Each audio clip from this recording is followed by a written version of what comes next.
প্রায়ই আমার মাথায় আসছে। আমি দুবাইয়ের একটা ট্রেড জার্নালের এডিটর। আমার প্রশ্নটা মূলত আল কায়দা আর ওসামা বিন লাদেনকে নিয়ে। আমরা সবাই জানি যে ওসামা বিন লাদেন যখন রাশিয়ার কমিউনিজমের বিরুদ্ধে যুদ্ধ করছিলেন, আফগানিস্তানে যুদ্ধ করছিলেন, তখন তিনি মানুষের কাছে ছিলেন একজন নায়ক। আর তার অনেক অনেক বছর পরে এই নায়কই একদিন হয়ে গেলেন রাক্ষস। এটা আমরা সবাই জানি। তো এখন আমার কথা হলো যে সাংবাদিকতার একটা উদ্দেশ্য থাকতে হবে। আমরা বিভিন্ন রিপোর্ট মানুষের সামনে তুলে ধরবো, যে রিপোর্ট করার সময় সাংবাদিকদের কোনো উপসংহার টানা বা মন্তব্য করা উচিত না। আর পশ্চিমা মিডিয়া তারা বিভিন্ন নিয়ম বানাচ্ছে আর নিজেরাই সে নিয়ম ভাঙছে। এখনকার দিনে এটাই ঘটছে। আর আপনি এতক্ষণ যে লেকচার দিয়েছেন সেখানেও একই কথা বলেছেন, তারা ইচ্ছামতো নিয়ম বানাচ্ছে আর ভাঙছে। আমরা মুসলিমরা কিভাবে পৃথিবীর মানুষকে এই ঘটনাগুলো জানাতে পারি? আপনাকে আমি উদাহরণ হিসেবে বলি, পৃথিবীতে যত হিংসাত্মক ঘটনা ঘটছে তারা বলছে এগুলোর জন্য দায়ী আল কায়দা। আর এখন অনেক রাষ্ট্র থেকেও কথা বলা হচ্ছে যে অমুক অমুক ঘটনা ঘটেছে, দায়ী হলো আল কায়দা। আমরা শান্তিপ্রিয় মুসলিমরা কিভাবে এসব মন্তব্যে প্রতিবাদ করতে পারি? আমি আবারও সাংবাদিকতার নিয়ম কানুনের কথা বলছি। একটা ঘটনা ঘটেছে আর মন্তব্য করা হচ্ছে, এই দুটো আলাদা থাকা উচিত। কিন্তু তারা ঘটনা মন্তব্য একসাথে করেই আমাদের দেখাচ্ছে। তারা আসলে পৃথিবীর সব মানুষকে বিশ্বাস করাতে চায় যে ইসলাম আসলে একটা সন্ত্রাসী ধর্ম। এ ব্যাপারে কোনো হাদিস কি আছে অথবা অন্য কিছু যেটা আমাদের সঠিক পথে পরিচালিত করবে? বোন খুব সুন্দর প্রশ্ন করেছেন, আর তিনি সাংবাদিকতা পেশায় আছেন। তিনি বললেন যে যখন ওসামা বিন লাদেন রাশিয়ার সাথে যুদ্ধ করছিল তিনি তখন হিরো, আর ওসামা বিন লাদেনকে আমেরিকাই তৈরি করেছে। পরে যখন সে আমেরিকার বিরুদ্ধে গেল তখন তাকে বলা হলো সন্ত্রাসী। আর বোন ঠিকই বলেছেন যে সাংবাদিকতার একটা উদ্দেশ্য থাকতে হবে। সাংবাদিকদের কোনো মন্তব্য করা উচিত নয়, যেগুলো করে থাকেন সাধারণত রাজনৈতিক নেতারা, সাংবাদিকরা নয়। এটাই হচ্ছে নিয়ম। তবে নিয়ম বানানো হয় ভাঙার জন্যই। আমেরিকায় নাকি কথা বলার স্বাধীনতা আছে। আমার মতে আমেরিকায় কথা বলার স্বাধীনতা হচ্ছে সবচেয়ে কম। ততক্ষণ বলতে পারবেন যতক্ষণ তাদের স্বার্থে আঘাত লাগবে না। তাদের বিরুদ্ধে কিছু না বললে আপনি যা খুশি তাই বলতে পারেন, তবে তাদের বিরুদ্ধে কিছু বললে সিআইএ আপনাকে অ্যারেস্ট করতে পারে। আমার মতে পুরো ব্যাপারটা একটা নাটক, লোক দেখানো। কথা বলার স্বাধীনতা। আপনার প্রশ্নে আসি, আমরা কিভাবে জবাব দেব ওসামা বিন লাদেন সম্পর্কে, আর কোনো হাদিস আছে কিনা ইত্যাদি। এই প্রশ্নটা আমাকে করা হয়েছিল অস্ট্রেলিয়ায় কয়েক বছর আগে। পার্থে আমেরিকার কনসাল জেনারেল আমাকে এই প্রশ্নটা করেছিল। আমার লেকচারের টপিক ছিল টেররিজম অ্যান্ড জিহাদ। তিনি প্রশ্ন করলেন, ভাই জাকির, আপনি কি মানেন যে ওসামা বিন লাদেন একজন টেররিস্ট? এটাই প্রথম প্রশ্ন। আমি তখন তাকে বললাম যে ওসামা বিন লাদেনের কথা যদি বলতে হয়, আমি তাকে চিনি না, কখনো দেখিও নি। আমি তার বন্ধু না, বা আমি তার শত্রুও না। আমি আসলে জানি না। টিভি চ্যানেলের নিউজ রিপোর্টগুলো শুনে আমি এর উত্তর দিতে পারবো না।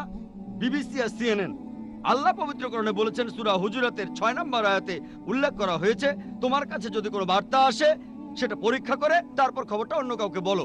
মিডিয়ায় সিএনএন আর বিবিসিতে যে নিউজগুলো দেখানো হয় সেই নিউজ রিপোর্ট দেখে আমি বলতে পারবো না যে আপনার কথা ঠিক, কারণ আমি জানি খবরগুলো বানানো, যদি না বুঝি যে খবরটা আসলেই সত্যি। আর ইয়োহান রেডলি যখন আফগানিস্তান থেকে ফিরে আসলেন তাকে প্রশ্ন করা হয়েছিল আল কায়দা সম্পর্কে মতামত কি। জানেন তিনি কি বলেছিলেন? আমার সন্দেহ হয় আল কায়দা আছে কিনা।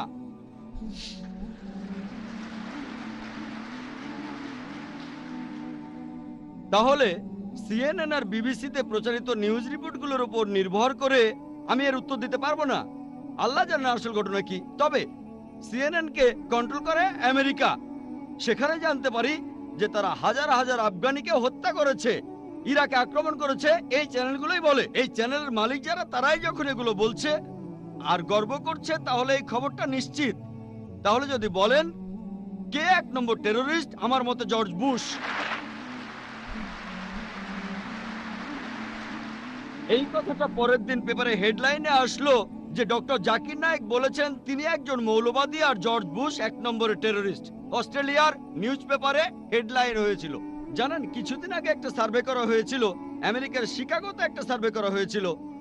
আর সেই সার্ভেটাতে টেরোরিস্ট হিসেবে নাম দেওয়া হয়েছিল তিনজনের।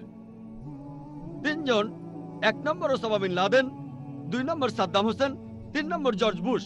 আর এই সার্ভেটা শিকাগোর বিভিন্ন শহরের লোকজনের উপর করা হয়েছিল।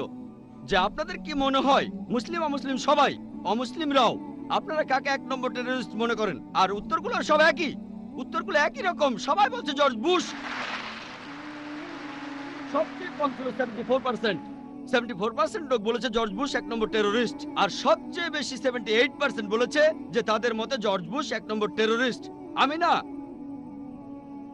তবে লোকজন আসলে এসব কথা বলতে চায় না, মানুষ এসব কথা বলতে ভয় পায়। একটা হাদিস আছে, আমাদের প্রিয় নবীজি সাল্লাল্লাহু আলাইহি সাল্লাম বলেছেন, যদি কোনো রকম অন্যায় হতে দেখো, হাত দিয়ে সেটা থামাও। যদি হাত দিয়ে থামাতে না পারো তবে মুখ দিয়ে থামাও। যদি মুখ দিয়েও থামাতে না পারো তখন তুমি মনে মনে অভিশাপ দাও তাকে, আর তখন তুমি হবে সবচেয়ে নিচু স্তরের মুমিন। তাই আমি স্পষ্ট করে বলি, আমি সত্য কথা বলি, আল্লাহ কিছু মানুষকে হাত দিয়ে থামানোর সামর্থ্য দিয়েছেন, কিন্তু তারা না থামালে আল্লাহ তাকে প্রশ্ন করবেন। আল্লাহ অন্তত কথা বলার সামর্থ্য দিয়েছেন, তাই আমি কথা বলে যাচ্ছি। কথা আমি ইংল্যান্ডেও বলেছি, সেখানকার পুলিশ চিফের সামনে, সেখানকার মেয়রের সামনে, আমেরিকায় বলেছি, অস্ট্রেলিয়ায় বলেছি, মালয়েশিয়ায় বলেছি। তবে আমি বলেছি হিকমার সাথে, হিকমার সাথে, হিকমার সাথে কথা বলেছি। আল্লাহ আমাকে কথা বলার সামর্থ্য দিয়েছেন।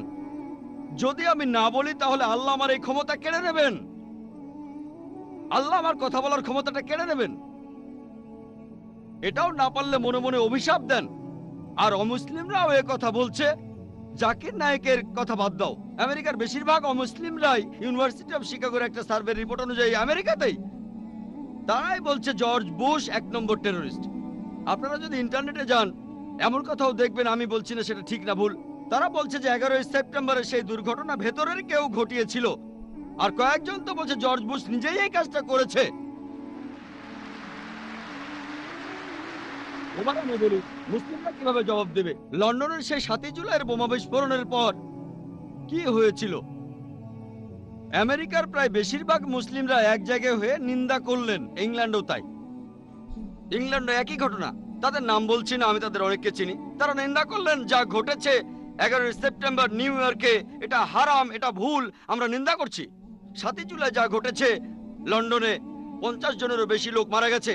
11ই সেপ্টেম্বরে 3000-এরও বেশি লোক মারা গেছে, আমরা নিন্দা করছি। Full stop. আর তারা যা বলছে ঠিক কথাই বলেছে, আমি একমত। পবিত্র কোরআনের সূরা মাইদার 32 নম্বর আয়াতে উল্লেখ করা হয়েছে, যদি কেউ অন্য কোনো ব্যক্তিকে হত্যা করে, সেটা যদি হত্যার অপরাধ বা কোনো ধ্বংসাত্মক কাজের অপরাধ না হয়, তাহলে সে যেন পুরো মানুষ জাতিকে হত্যা করলো। আমিও এই কাজে নিন্দা করি। যদি 11ই সেপ্টেম্বরে 3000-এরও বেশি নিরীহ মানুষ মারা যায়, সেটাকে নিন্দা করাই উচিত। লন্ডনে 50 জনেরও বেশি নিরীহ মানুষ মারা যাওয়াটাও নিন্দনীয়। তবে এখানেই থেমে যাওয়া যাবে না, এটারও নিন্দা করব যে আফগানিস্তানে হাজার হাজার নিরীহ মানুষ মারা গেছে, এটাও নিন্দনীয়। ইরাকে যে হাজার হাজার নিরীহ মানুষ মারা গেছে, সেটাও নিন্দনীয়। বসনিয়ায় যে হাজারো মানুষকে হত্যা করা হয়েছে, সেটাও নিন্দা করব আমরা। প্যালেস্টাইনে যে হাজারো মানুষকে মারা হচ্ছে, সেটাকেও নিন্দা করতে হবে। আমরা ভয় পাবো কেন? তবে আমেরিকার প্রশ্ন করলে তারা বলে, না আসলে আমেরিকা দেশটা একটু আলাদা, যদি বেশি কথা বলি তাহলে সমস্যায় পড়ে যাব। আমি বললাম, কেন? আমেরিকা তো সেই দেশ যেখানে কথা বলার স্বাধীনতা আছে। তাহলে ভয় পাচ্ছেন কেন? আমি ইন্ডিয়ান লেকচার দিয়েছি। যারা বোম্বে সম্পর্কে জানেন, বোম্বের পরিবেশ পরিস্থিতি ভালো না। আমেরিকা আর ইংল্যান্ডে তাও কিছু কথা বলার স্বাধীনতা আছে। লোকজন আমাকে বলে, ভাই জাকির, কেউ আপনাকে হুমকি দেয় না? এটা আমার পেশার নিত্য সঙ্গী, এগুলো আমার পেশার নিত্য সঙ্গী। আমাদের নবীজিকেও কি হুমকি দেওয়া হতো না? আমরা তো নবীজির পথ অনুসরণ করছি। আল্লাহ তাআলা আমাদের রক্ষা করবেন। তবে যখন কথা বলবো তখন হিকমার সাথে বলবো। তাহলে যখন কথা বলবো তখন বলবো যে নিরীহ মানুষকে হত্যা করা নিন্দনীয়। আমরা মানি যে 11ই সেপ্টেম্বর যে 3000-এর বেশি মানুষ মারা গেল, সেটা অন্যায়। আমরা মানি যে লন্ডনে যা ঘটেছে সেটা অন্যায়। তবে অন্য সব অন্যায়গুলোরও প্রতিবাদ করতে হবে। যখন একজন লোক শরীরে বোমা বেঁধে সেটার বিস্ফোরণ ঘটায়, সাথে 20-30 জন নিরীহ মানুষ মেরে ফেলে, তাকে তখন বলা হয় টেররিস্ট। তবে যখন কেউ প্লেন থেকে নিচে বোমা মারে আর এভাবে হাজারো আফগানিকে হত্যা করে, তাকে তখন বলা হয় সাহসী আমেরিকান সৈন্য। এতে সাহসের কি আছে? এটাকে বলা হয় চুরি করে যুদ্ধ। এতে সাহসের কি আছে? উপর থেকে বোমা ফেলছেন, আর একটা বোমাতে কাজ হচ্ছে 50টা বোমার সমান। আমাদেরকে বুঝতে হবে যে ইসলাম হলো সত্যের ধর্ম। আর আমি আমার প্রশ্নের উত্তর শেষ করার আগে পবিত্র কোরআনের একটি আয়াতের উদ্ধৃতি দেব। সূরা ইসরার 81 নম্বর আয়াতে উল্লেখ করা হয়েছে, وقل جاء الحق وزهق الباطل إن الباطل كان زهوقا। যখন সত্য এসে মিথ্যের সামনে দাঁড়ায়, মিথ্যে বিলুপ্ত হয়, কারণ মিথ্যে প্রকৃতিগত কারণে বিলুপ্ত হবে। প্রশ্নটা করেছেন একজন হিন্দু ভদ্রলোক, তার নাম লেখা আছে পি নাইডু। তিনি বলেছেন মুসলিমরা মানুষ জাতির আশীর্বাদ, এখানে অমুসলিমদের কি হবে যারা জন্ম থেকেই মুসলিম নয়? তারা জীবনের কোন পর্যায়ে ইসলামকে বুঝবে? বোন, আপনি প্রশ্ন করলেন যে এক হিন্দু ভদ্রলোক বলেছেন মুসলিমরা মানবজাতির আশীর্বাদ, আলহামদুলিল্লাহ সুম্মা আলহামদুলিল্লাহ। তবে একজন অমুসলিম যে জন্ম থেকে মুসলিম নয়, জীবনের কোন স্তরে সে ইসলামকে বুঝবে? প্রশ্নটার উত্তর দেওয়ার আগে আমি একটা বিষয় পরিষ্কার করে নিতে চাই। আমাদের নবীজি মুহাম্মদ সাল্লাল্লাহু আলাইহি সাল্লাম বলেছেন প্রত্যেক শিশু দীনুল ফিতর নিয়ে জন্ম নেয়। দীনুল ফিতর অর্থাৎ আল্লাহর ধর্ম। প্রত্যেকটা শিশু মুসলিম হয়ে জন্মায়, পরবর্তীতে তাকে প্রভাবিত করে বাবা মা, গুরুজনেরা, শিক্ষকেরা। সে তখন শুরু করে মূর্তি পূজা, অগ্নি পূজা, এভাবে সে অমুসলিম হয়ে যায়। সেজন্য ইসলাম ধর্ম অনুযায়ী প্রত্যেক শিশু মুসলিম হয়ে জন্মায়, অর্থাৎ আল্লাহর কাছে সে আত্মসমর্পণ করে। পরবর্তীতে তার পরিবেশের প্রভাবে সে অমুসলিম হয়ে যেতে পারে। তাই কোনো অমুসলিম যখন ইসলাম গ্রহণ করে, এখানে শব্দটা আসলে কনভার্ট হবে না। কনভার্ট মানে হলো এক পথ থেকে আরেক পথে যাওয়া, বা এক বিশ্বাস থেকে আরেক বিশ্বাসে। এখানে সঠিক শব্দটা হবে রিভার্ট। রিভার্ট মানে সে আসলে মুসলিম ছিল, পরে অমুসলিম হয়ে গিয়েছিল, তারপর আবারও ইসলামের পথে ফিরে এসেছে। তাই সঠিক শব্দটা হলো রিভার্ট। তাহলে প্রত্যেক মানুষই জন্মায় নিষ্পাপ হয়ে, সে মুসলিম হিসেবে জন্মায়, পরবর্তীতে সে ভুল পথে চলে যায়। এবার প্রশ্নটাতে আসি, যারা অমুসলিম হয়ে যায় তারা কিন্তু অমুসলিম হয়ে জন্মায় না। প্রত্যেক মানুষই মুসলিম হয়ে জন্মায়। যারা তাদের বাবা মা, পরিবেশের প্রভাবে অমুসলিম হয়ে যায়, জীবনের কোন সময়ে তারা ইসলামকে বুঝতে পারবে? এক এক মানুষ এক এক সময়ে এটা বুঝতে পারে। যেমন একজন মুসলিম হিসেবে জন্মালো, সে যদি মুসলিম পরিবারে জন্মায় তাহলে হয়তো প্রথম দিন থেকেই বুঝতে পারবে।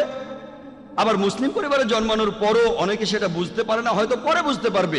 কেউ হয়তো প্রথম দিন থেকে বুঝবে, কেউ 1 বছর পরে, 2 বছর পরে, 5 বছর, 10 বছর, কত সময় লাগবে আল্লাহ জানেন। কিছু মানুষ অমুসলিম পরিবারে জন্মায়, সেখানে সে বড় হয়। তারা হয়তো একেবারে ছেলেবেলায় বুঝতে পারে, স্কুলে পড়ার সময়, কলেজে পড়ার সময়ও হতে পারে। আসলে এক একজন মানুষ এটা এক এক সময়ে বুঝতে পারে। তবে কোন মুসলিম সে অমুসলিমকে বোঝাক বা না বোঝাক, আল্লাহ পবিত্র কোরআনে বলেছেন, সূরা ফুসিলাতের 53 নম্বর আয়াতে উল্লেখ করা হয়েছে, سنوريهم آياتنا في الآفاق وفي أنفسهم حتى يتبين لهم أنه الحق। আমি তোমাদের জন্য আমার নিদর্শনগুলো প্রকাশ করব এই বিশ্ব জগতে এবং তাদের নিজেদের মধ্যে, যতক্ষণ না তাদের কাছে পরিষ্কার হবে এটাই সত্যি।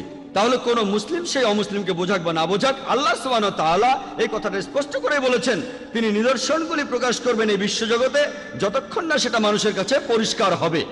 আমি কোনো কথা বললে একজন অমুসলিম নাও বুঝতে পারে, আল্লাহ যখন কিছু বলেন তখন এটা নিশ্চিত করেন যে সেটা অমুসলিমরা পরিষ্কারভাবে বুঝতে পারবে, যতক্ষণ না সে বুঝতে পারে যে এটাই হলো সত্যি, এটাই হলো হক।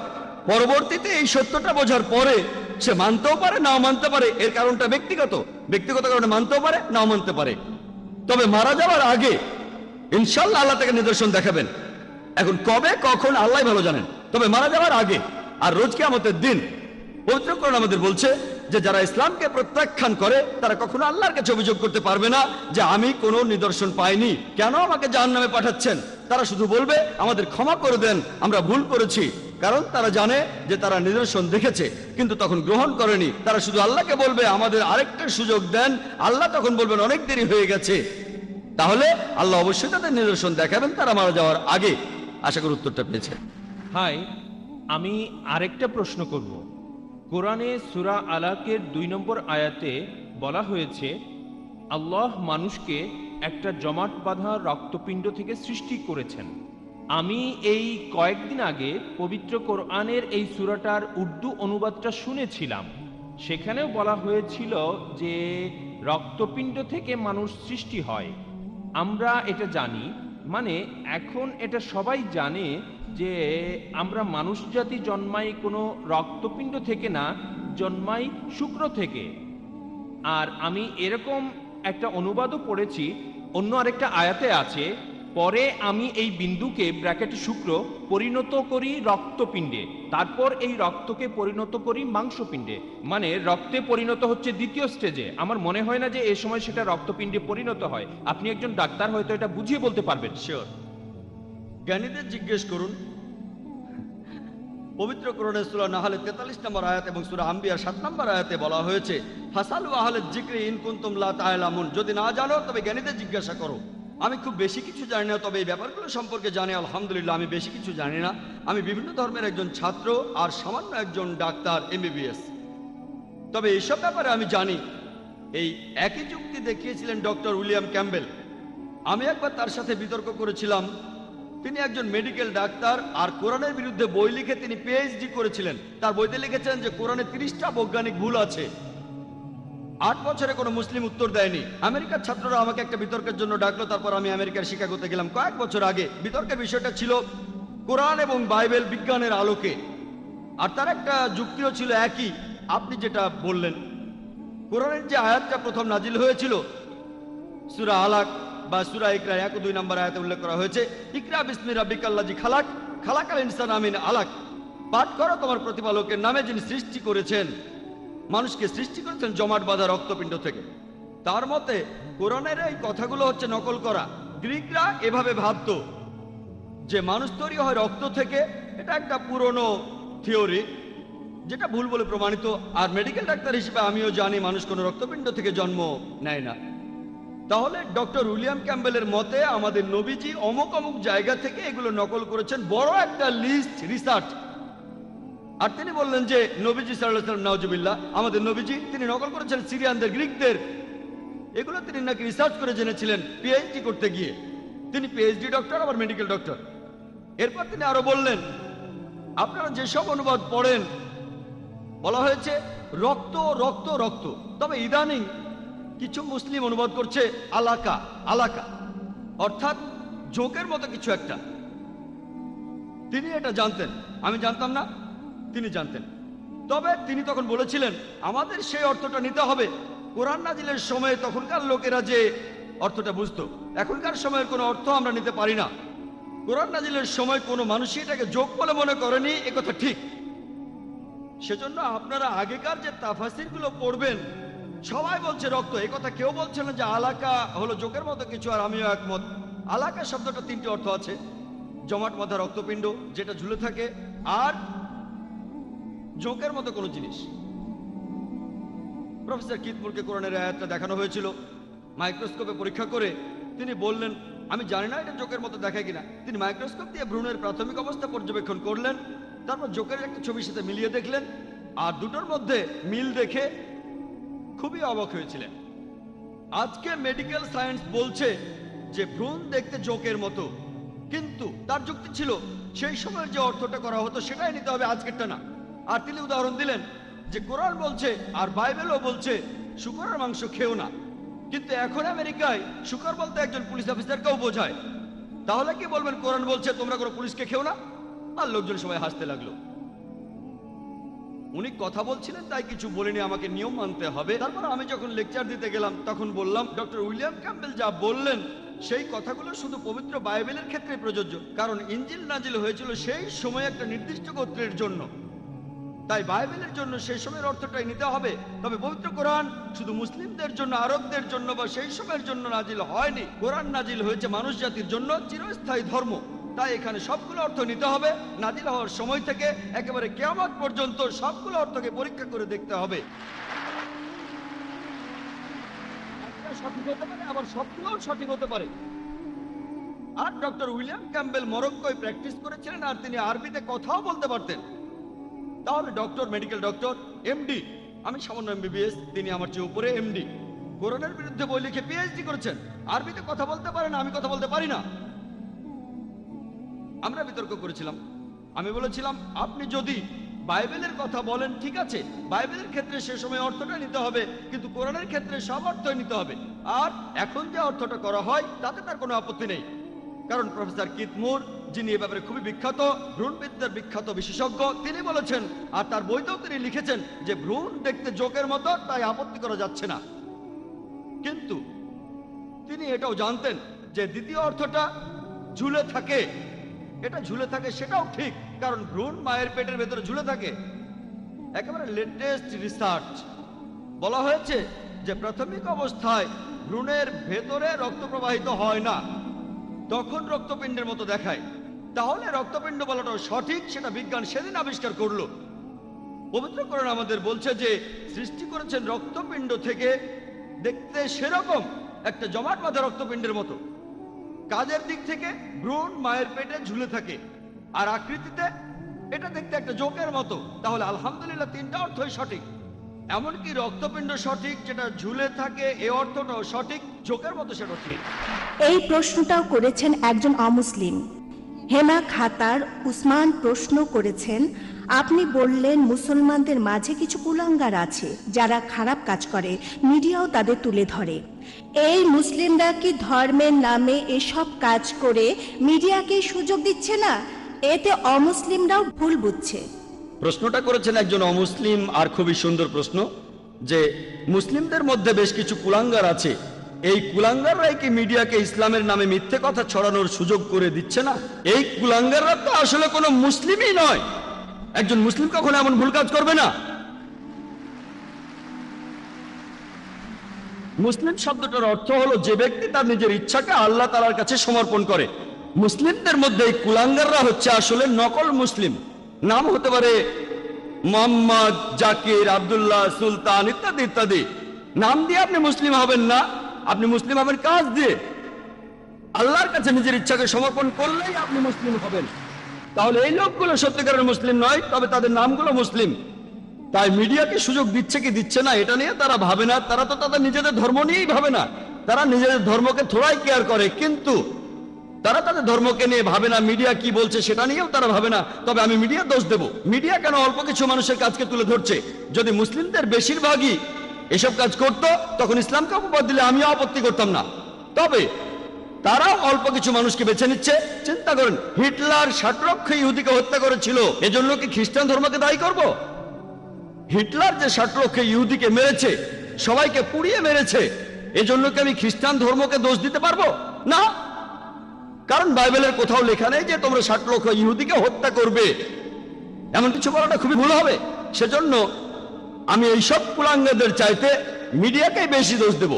প্রত্যেক গোত্রে আপনারা কিছু কুলাঙ্গার খুঁজে পাবেন, আর আমি আমার অনেক লেকচারে এইসব কুলাঙ্গারদের বিরুদ্ধে বলেছি। মিডিয়ার উচিত এমন খবর প্রচার করা যেটা সত্যি, কিন্তু তারা এইসব কুলাঙ্গারদের দেখিয়ে বলতে চায় এরাই হচ্ছে আসল মুসলিম। তারা এভাবে বলতে পারে যে এই মুসলিম চুরি করেছে তারা মাত্র 1 জন, 5 জন, 10 জন, আর মুসলিমদের সংখ্যা 100 কোটিরও বেশি। এভাবে বললে কোনো সমস্যা নেই। তবে তারা বলতে চায় যে সব মুসলিমই ভুল কাজ করছে। যদি একজন মুসলিম ড্রাগস নিয়ে ধরা পড়ে, মিডিয়া এমন ভাব করবে যেন সব মুসলিমই ড্রাগস নিয়ে ব্যবসা করে যাচ্ছে। মিডিয়ার উচিত হবে সত্য কথা প্রচার করা। আমিও সেটাই চাই। আশা করি উত্তরটা পেয়েছেন। আসসালামু আলাইকুম ভাই জাকির, আমার নাম হেমা। আমি ইসলাম গ্রহণ করেছি। প্রথমেই বলি, আমি দুবাইতে আছি 18 বছর।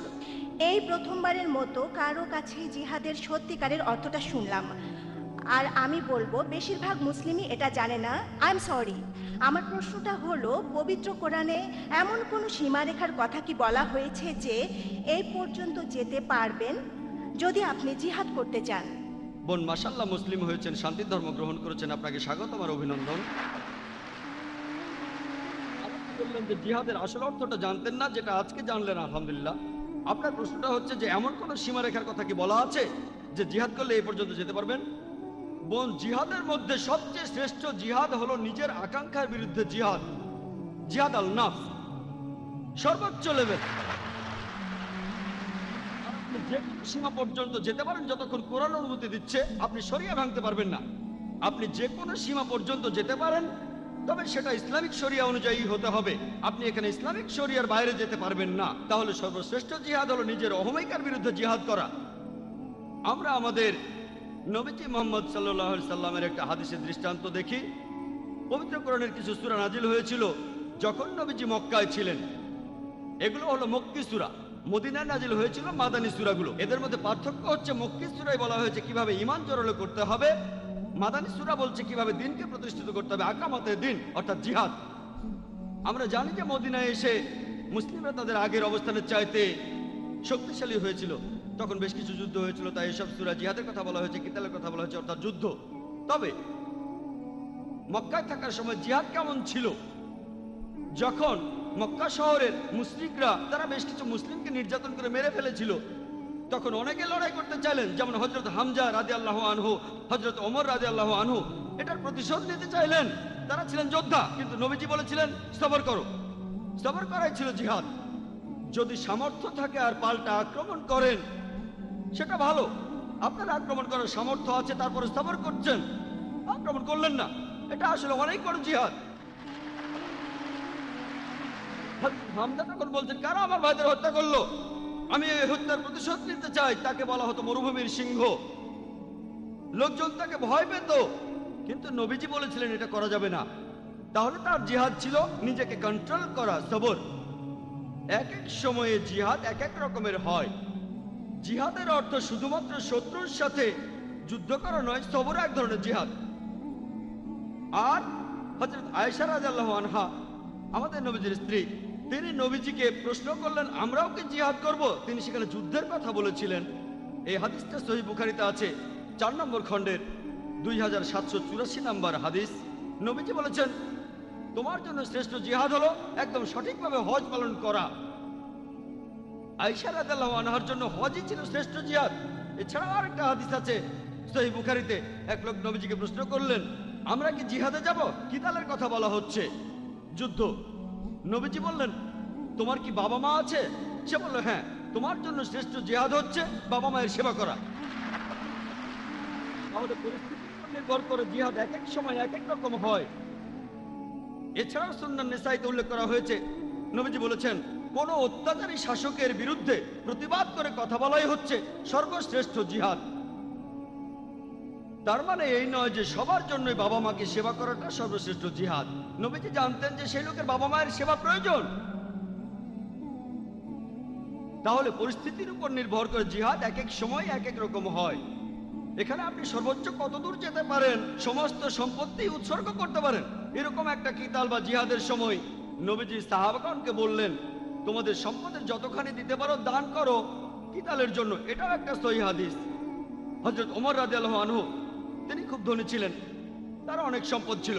তিনি সম্পত্তির অর্ধেক দান করলেন, নবীজির হাতে তুলে দিলেন আর বললেন যে মাশাআল্লাহ, আমার সম্পদের অর্ধেক দান করেছি। তিনি ভেবেছিলেন তিনি সবার উপরে, তার অর্থ তিনি সবচেয়ে সেরা পুরস্কারটা পাবেন, তিনি সবার উপরে আছেন। নবীজি তখন বললেন, হযরত আবু বকর রাদিয়াল্লাহু আনহু ইসলামের প্রথম খলিফা, তিনি তার পুরো সম্পত্তি দান করেছেন, তাই তিনি হযরত ওমরের চাইতে বড় পুরস্কার পাবেন। পরিমাণের দিক থেকে হযরত আবু বকর রাদিয়াল্লাহু আনহু যা দান করেছেন তার তুলনায় হযরত ওমর রাদিয়াল্লাহু আনহুর দান করা সম্পদ অনেক বেশি, কিন্তু তিনি তার 100% সম্পত্তি দান করেছেন, তাই তিনি হযরত ওমরের চাইতে অনেক বেশি সওয়াব পাবেন।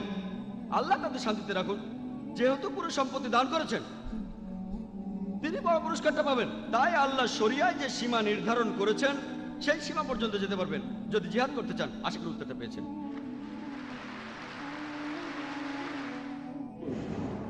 আত্মঘাতী বোমা হামলার কথা বলা হয়, এখানে বেশিরভাগ বিশেষজ্ঞরাই, শেখ নাসিরউদ্দিন আলবানী, শেখ বিন বাজ, শেখ ওদাইমি, তিনজনই খুব বড় বিশেষজ্ঞ, আল্লাহ তাদের শান্তিতে রাখুন।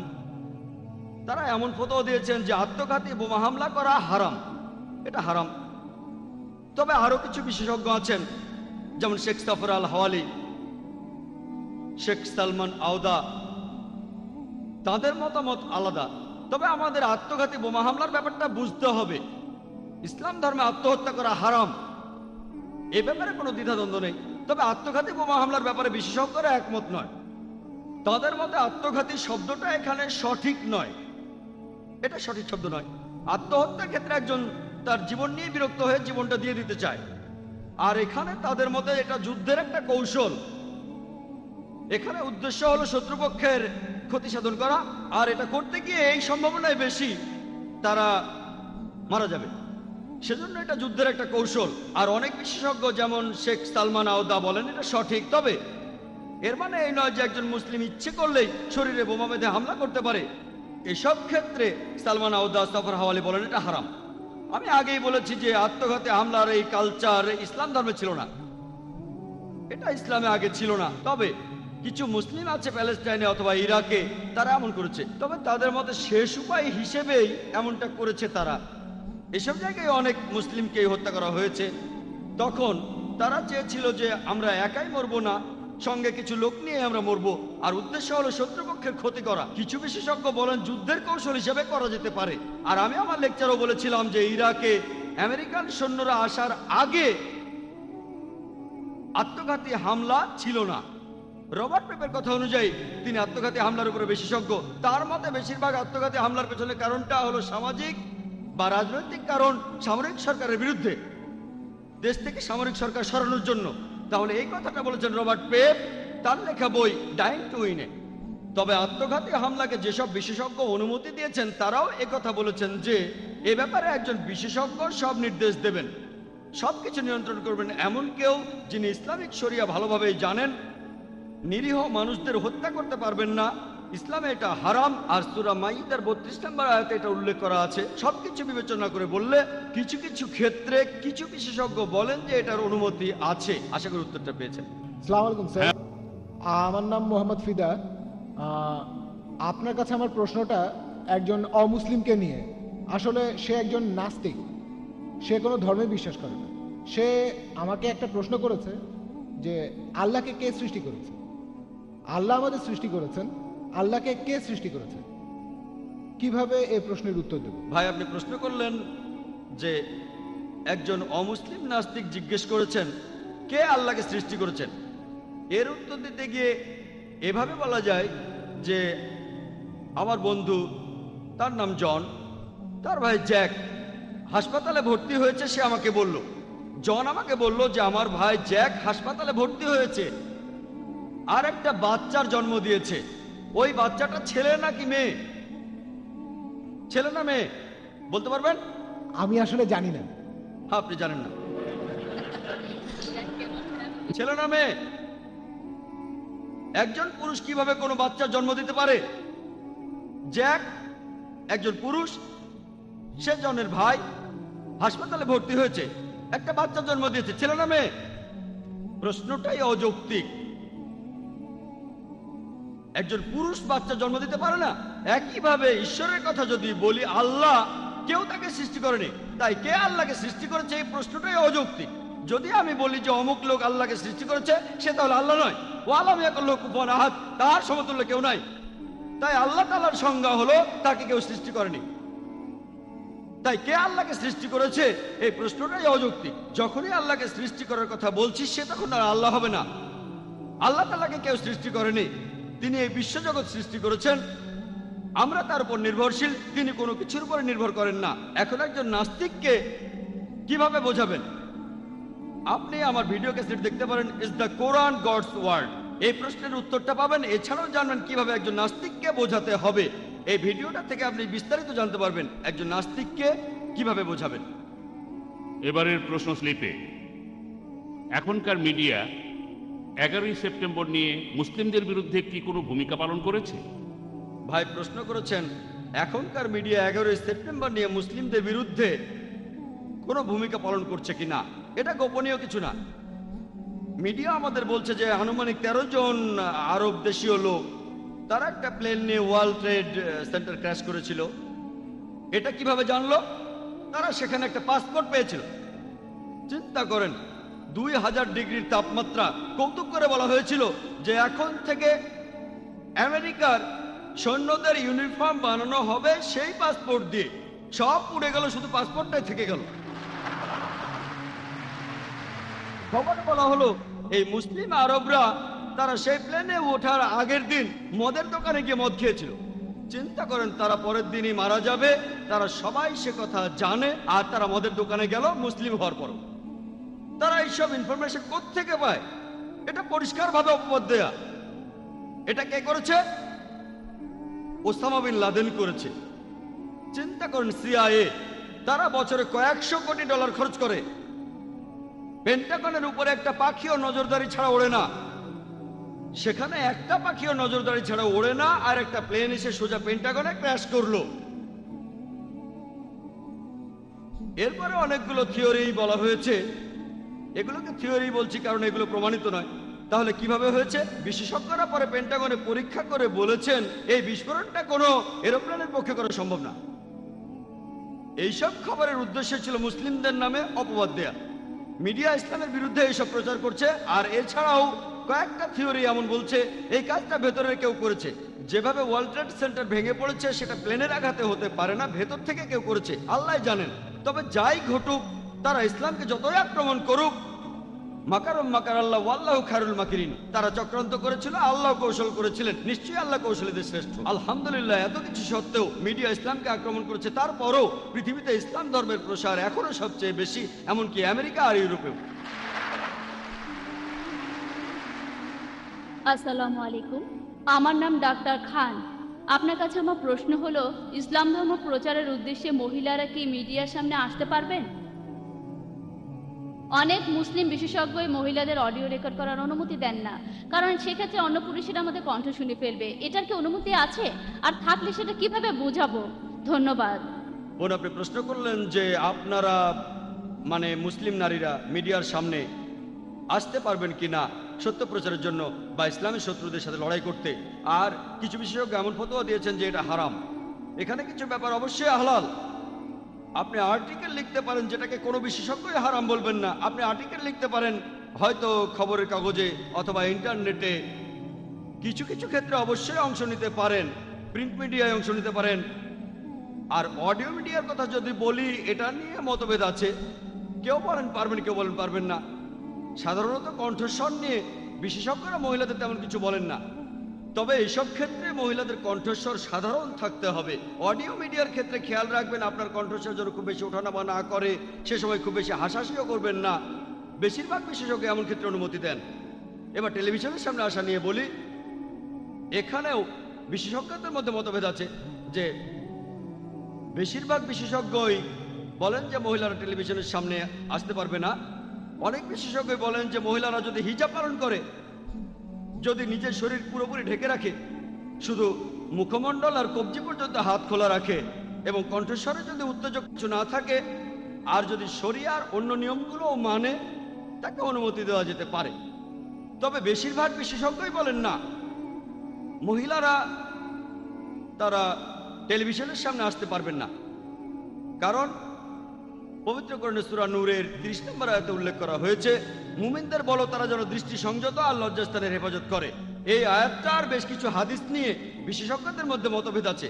তবে এই গত বছরে একজন বিখ্যাত সালাদ বিশেষজ্ঞ যেমন শেখ নাসির আল আওয়াদ, আমি সৌদি আরবে এটা শুনেছিলাম, তিনিও এটার অনুমতি দিয়েছেন যে মহিলারা যদি ঠিকমতো পোশাক পরে, যদি তার মুখে নেকাব নাও থাকে, কারণ নেকাব দেওয়াটা ফরজ না, যদিও অনেকে বলে ফরজ। তবে শেখ নাসির আলবানির মতো কয়েকজনের মতে নেকাব যেটা দিয়ে মুখ ঢাকে, এটা ইসলামে ফরজ না। তবে এখন অনেক বিশেষজ্ঞ, বেশিরভাগই না, তারা অল্প কয়েকজন, সংখ্যায় হয়তো বেশি কিন্তু পার্সেন্টেজ অনেক কম, এমন কিছু বিশেষজ্ঞ ফতোয়া দিয়েছেন, যেমন সৌদি আরবের নাসির আল আওয়াদ, যে মিডিয়ার গুরুত্বের কারণে আমরা মহিলাদের টিভিতে আসার অনুমতি দিতে পারি। কিন্তু এমনকি আজকেও এ নিয়ে মতভেদ আছে। এখনো বেশিরভাগ বিশেষজ্ঞই বলেন যে মহিলারা টিভির সামনে আসবেন না, কারণ সেটা কোরআনের বিরুদ্ধে যাবে। সূরা নূরের 30 নম্বর আয়াতে উল্লেখ করা হয়েছে যে পুরুষরা তাদের দৃষ্টি সংযত করবে। মহিলাদের যদি টিভিতে দেখানো হয়, সেখানে অন্য পুরুষরা তাদের দেখতে পাবে, এজন্য মহিলাদের অনুমতি নেই। এ ব্যাপারে অনেক মতভেদ আছে। তবু আপনি আপনার প্রশ্ন স্লিপ থেকে করেছেন ভাই রহমতুল্লাহ, ইসলামের বিরুদ্ধে মিডিয়া যে মিথ্যা খবর ছড়াচ্ছে, এক্ষেত্রে একজন মুসলিম হিসাবে আমার কি করা উচিত? ইসলামের বিরুদ্ধে মিডিয়ার বিভিন্ন মিথ্যা প্রচারণার প্রতিবাদ করতে গেলে আপনাকে প্রথমে যেটা করতে হবে, আপনার দ্বীন ইসলাম সম্পর্কে আপনাকে ভালোভাবেই জানতে হবে। আর উত্তর দেওয়ার সময় হীনমন্যতে ভুগবেন না। আমি কথা আগেও বলেছি, উত্তর দিন আত্মবিশ্বাস নিয়ে, মুসলিম হিসেবে গর্ববোধ করুন। খেয়াল রাখবেন যেন ইসলাম সম্পর্কে আপনার পরিষ্কার ধারণা থাকে আর আপনিও সেটা ঠিকভাবে পালন করবেন। যদি আপনি ঠিকমতো পালন না করেন, তাহলে ইসলাম সম্পর্কে ভুল তথ্য প্রচার করবেন। সেজন্য প্রথমে আপনি ইসলাম ধর্ম ঠিকভাবে পালন করবেন, কোরআন এবং হাদিস মেনে। আর আপনাদের অমুসলিম বন্ধুরা যদি প্রশ্ন করে আর সে প্রশ্নের উত্তর না জানলে, কোরআন বলছে জ্ঞানীদের জিজ্ঞাসা করো, ইন্টারনেটে দেখুন, সঠিক উত্তর বের করুন, অথবা বিশেষজ্ঞ কারো কাছে জিজ্ঞেস করুন, তারপর উত্তর দিন। হীনমন্যতায় ভুগবেন না, আত্মবিশ্বাস নিয়ে উত্তর দিন। আপনার উত্তরটা দিন হিকমার সাথে, বিজ্ঞানের আলোকে কোরআন এবং হাদিস মেনে উত্তরগুলো দিন। আশা করি উত্তরটা পেয়েছেন। হ্যাঁ ভাই। আসসালামু আলাইকুম, আমার নাম শোয়েব খান, আমি একজন স্টুডেন্ট। আমি প্রথমে ডক্টর জাকির নায়েককে অভিনন্দন জানাই যে শুধু মুসলিমরাই নয়, এখানে উপস্থিত সবাই আপনাকে নিয়ে গর্বিত। এখন স্যার, আমার প্রশ্নটা হলো, কিছুদিন আগে ইন্ডিয়ান নিউজ চ্যানেলে একটা খবর দেখিয়েছে যে এক মহিলাকে তার শ্বশুর ধর্ষণ করেছে, সে একজন মুসলিম। তখন মৌলভীরা ফতোয়া দিল যে মহিলা এখন তার শ্বশুরকে বিয়ে করবে, তার স্বামী এখন তার জন্য হারাম। এই ব্যাপারটা নিয়ে কিছু বলবেন? ভাই, এই ব্যাপারটা আসলে একটা গুরুত্বপূর্ণ ইস্যু মিডিয়ার কাছে। আর আপনারাও হয়তো জানেন যে কয়েক মাস আগে ইন্ডিয়াতে ইমরানা নামে একজন গৃহবধূ, তাকে তার শ্বশুর ধর্ষণ করেছিল। তখন ফতোয়া দেওয়া হয়েছিল, বেশিরভাগ ইন্ডিয়ান ওলামাই তখন ফতোয়া দিয়েছিলেন। আর একটা দারুল উলুম ফতোয়া দিয়েছিল, যেহেতু মেয়েটাকে তার শ্বশুর ধর্ষণ করেছে, সে তার স্বামীর কাছে ফিরে যেতে পারবে না, সে স্বামীর জন্য হারাম হয়ে গেছে। আর মিডিয়া যখনই দেখে এই খবরটা দিয়ে ইসলামের নিন্দা করা যায়, তারা সেটা লুফে নেয়, তারপর খবরটা চারিদিকে ছড়িয়ে দেয় যেন ইসলাম ধর্মে এই ইস্যুটা ছাড়া আর কোনো ইস্যুই নেই।